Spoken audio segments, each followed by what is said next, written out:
Good day, everyone.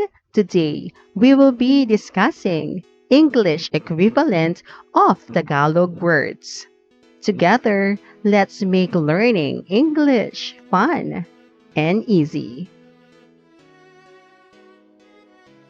In learning English, understanding our mother tongue or Tagalog words are necessary. This will help us in enriching our vocabulary. In this lesson, you are expected to identify English words spoken at home and in school. Compare English and Tagalog words and translate words to English or Tagalog.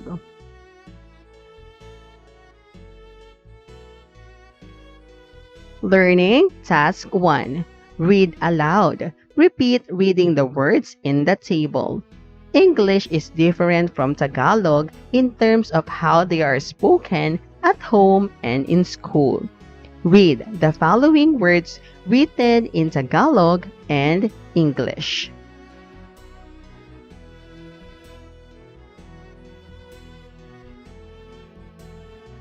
Tagalog, mga aklat.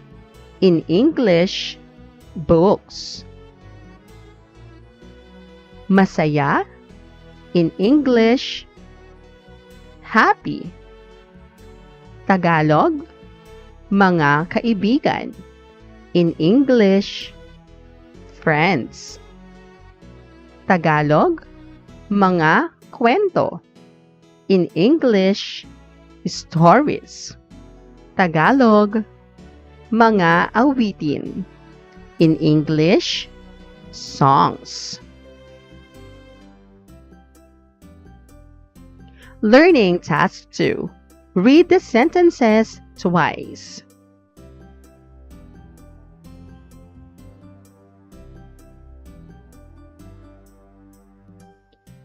Ang mga aklat ay nasa mga istante. The books are on the shelves.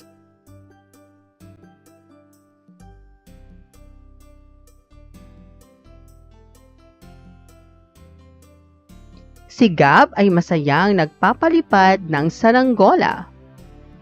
Gab is happily flying his kite.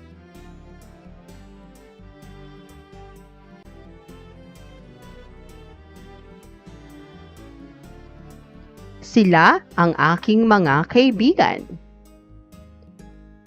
They are my friends.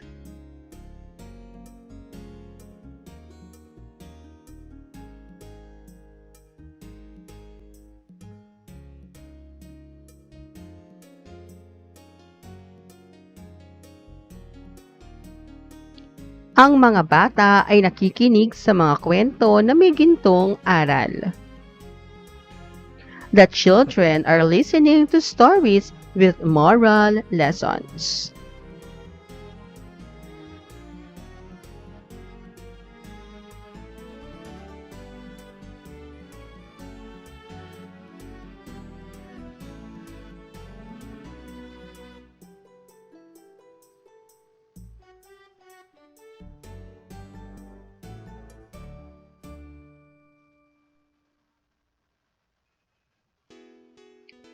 Ang mga bata ay kumakanta ng mga awiting pambata.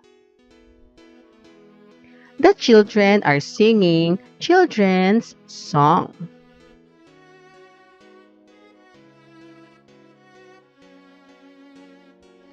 Learning Task 3. Choose the letter of the correct answer for each number.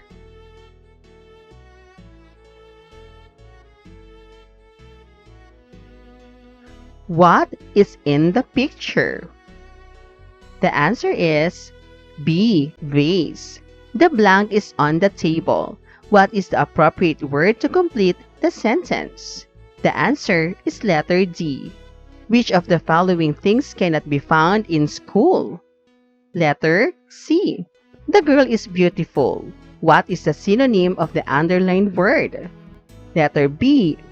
What is the Tagalog word for this object? The answer is A. Learning Task 4.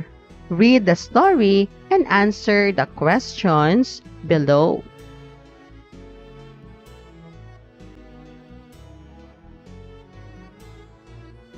Books. Books are our good friends. They make us happy or masaya. Sometimes, nice stories and poems. Others teach beautiful or maganda songs. Others also teach us many things about the world, mundo. Books live long if we take good care of them. We should not tear or punitin or write on their pages, which are considered as our good friends. The answer is letter A. What do books makes for us? The answer is letter C. What are found in books? The answer is letter A. What should we do to make books live long? Letter A. Which is not good for books? The answer is letter B. Learning Task 5. Make a list of 5 Tagalog words and 5 English words spoken at home and in school.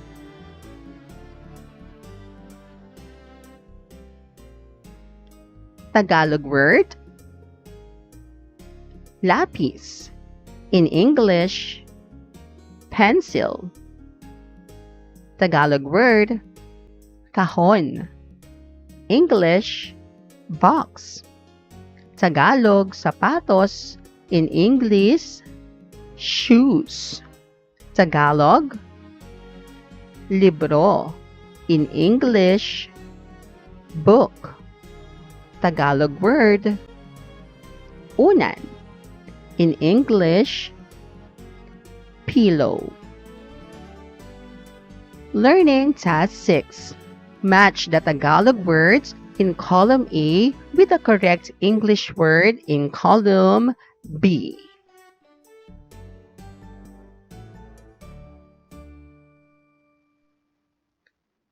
Pasyente is letter C. Patient. Sundalo is letter D. Soldier. Driver is letter E. Driver. Police is letter B. Police. Doctor is letter A. Doctor. Learning Task 7. Identify the objects in each picture. Write their equivalent words in Tagalog.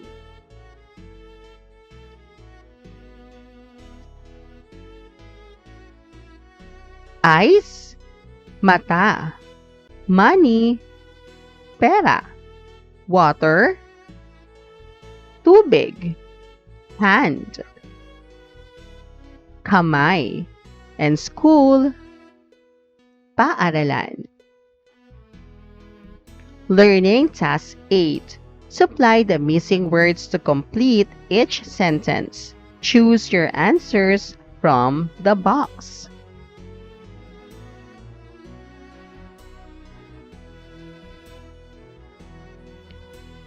My nanay wakes up early to cook my breakfast. Nanay in English is mother.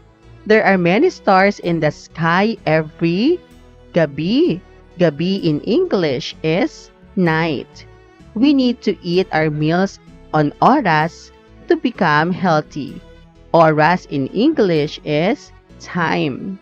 Philippines is the name of our bansa. Bansa in English is country. Tagaytay City is a beautiful lugar. Lugar in English is place.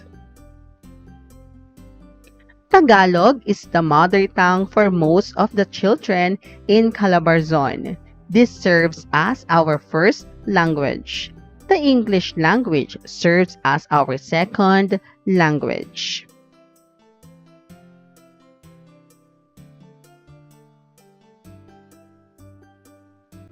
Learning Task 9. Choose the letter of the correct answer.